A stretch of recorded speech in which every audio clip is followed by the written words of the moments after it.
Welcome back to my channel. Today we are unhauling some books that did not live up to the hype for me. Starting off strong, I feel like I'm gonna get a lot of pushback. This is my most controversial take, but I stand by it, and that is Caraval by Stephanie Garber. I know. This series and her other series, what is it called? A Ballad of Happily Ever After? That's definitely not what it's called. You know what I'm talking about. Her other series, they are beloved. Like, Stephanie Garber is beloved. This whole world that she created, beloved. And I was so excited to read this book. And then I read the book. And then I struggled through the end, and I did not like it. It is a fantasy book where we are in this fantasy world, and we follow sisters Scarlett and Donatella. Scarlett's our main character, and every year her and Donatella wish that they can go to Caraval, which is this magical experience where the contestants are actually like living through Caraval, and they don't actually, it's like blurring reality and fantasy, kind of. They're like in a game. And the year Scarlett plans on getting married and moving away, she gets a ticket for Caraval, and she's like, oh, but I'm getting married. And then Donatella goes missing, and turns out she is the like prize at Caraval this year. The whole mystery of Caraval is finding Donatella. So of course, Scarlett has to go and find her sister. That all sounds great and fantastic, but I did not care in the slightest. And that's definitely a me problem, because this is a very highly rated book. I think it has over 4 stars on Goodreads. It just was not for me. Some of my biggest problems with this book were the characters.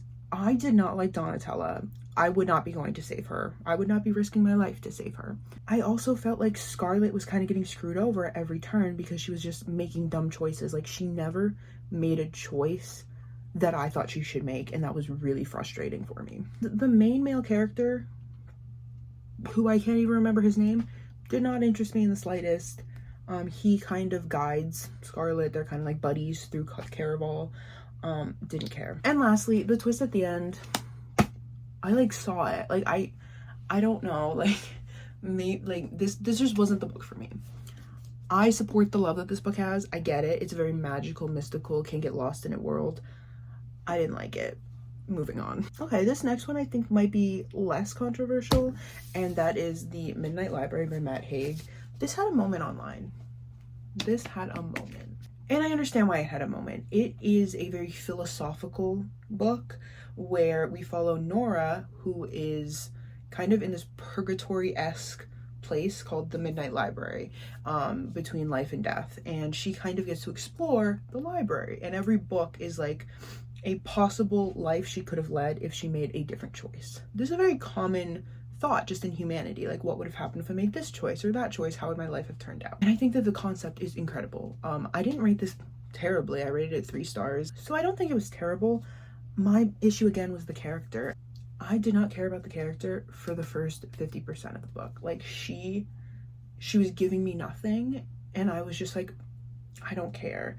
And then we get to the middle-ish, and she starts to have like some character development, and the other 50% of the book, I was invested. It gave me everything I wanted. It had me questioning things philosophically. But at the end of the day, I would never reread this because I don't want to sit through the first 50% of this book ever again. And that is why we are unhauling it today.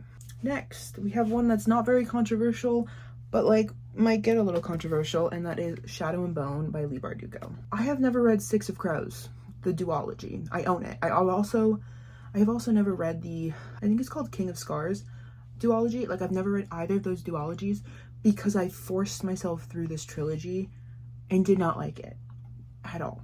This first book being the worst of the 3 in my opinion. It is a fantasy book, and I do love the universe that we're like thrown into. Like, the Grishaverse and like the magical powers of the Grisha sound really cool.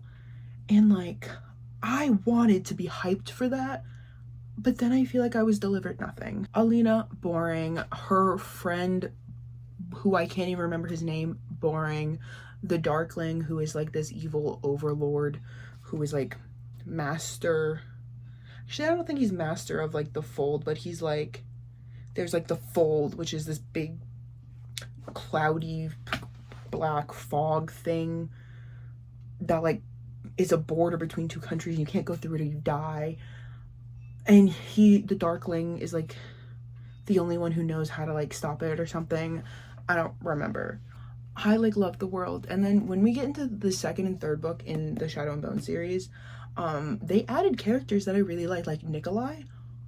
Amazing. Every time he was on the page, I was like, oh. But in this book, the first of the series, you get Alina and her friend and the Darkling, and I'm sorry, all three of them so boring. Like, go girl, give me nothing. I couldn't even tell you the things that happened in this book, because it's like, it was just so pointless to me. Like, no, I was not here for it. And because of this book, I like don't want to read Six of Crows and King of Scars, even though I know that they're going to be so much better, because Six of Crows like gets all of this hype, and I should have just read it first. But I'm so reluctant to read it because I really didn't like Shadow and Bone. Next up, I have a recent read that I didn't hate until the end, and that is Kisses and Croissants. This is a like 200-page cute little romance about a girl named, what is her name? Mia. It's about a girl named Mia who goes to Paris and has a little Parisian romance for the summer while she studies ballet at this fancy ballet academy. I'm sorry, there are 300 pages. And so for 270 of these pages, it's a cute little YA romance in Paris, right? And then the last 30 pages hit, we get a big plot twist that comes out of nowhere, completely changes the whole scale of the story.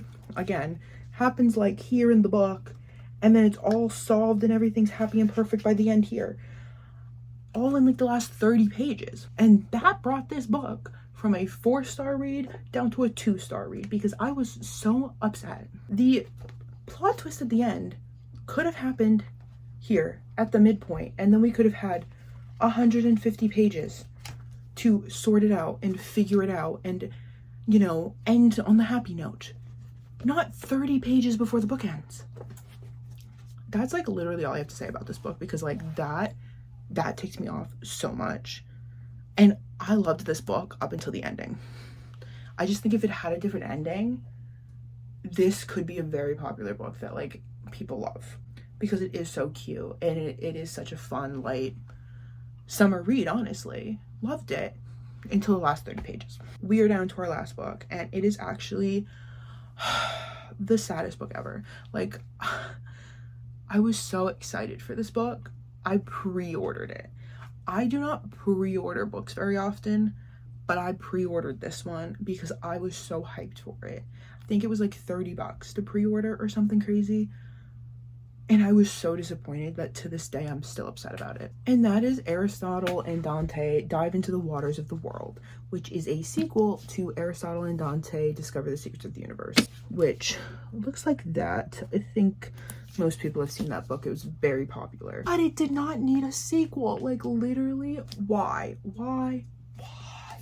I get really upset when books get useless sequels. Like, it didn't need a sequel. It got a sequel, and then for me at least, the sequel was garbage. Like, I'm a little confused. It has a 4-star rating on Goodreads, and like even one of my close friends rated it 4 stars on Goodreads, and I'm like, did you actually feel that way, or are you just like living off the hype of the first book? Like, what is up here? Like, I respectfully hated it. But for real, I did not like this book. The first book I thought was poignant and inspiring, and it was very thought-provoking, you know, and it gave me a lot to think about. It gave me a lot of emotions, and it was just like very well written. There was a lot of concepts, like philosophical concepts discussed and stuff, and it felt like this book tried to do that, but like rushed through it, which I'm sure is what happened. Like, I'm sure the author was on a deadline and didn't have as much time as he had with the first one, and like, I'm not faulting him. I'm faulting like this idea from publishers that like we gotta like push out books that are really popular. But I feel like it is a problem that you kind of see over and over again, where not only do books get sequels that they don't need because it's a quick money grab because the first one was so like popular, but also they get pushed out before they're like actually ready. Like authors don't have enough time to work with the idea. Editors don't have enough time to like boil it down and edit it. I think that's also why we get sequels that are huge. This book is 500 pages, whereas the other one, like max, was like 300 maybe. It just didn't need to exist, and it made me so upset that I want to forget it exists so that I can just remember Aristotle and Dante discover the secrets of the universe in a good light. And there we have it, the 5 books I'm unhauling today, because I will never reread them. They made me upset. They made me angry. And hopefully you agree, which you probably won't. Like, these are some beloved books. So if you disagree, just be respectful in the comments with your disagreement. I'll let you disagree. We can have a conversation about it. But these are my opinions, and unfortunately my opinion is that these books were not good. But that is all for today. Please subscribe if you want to stay tuned for more videos, and I will see you next time. Bye.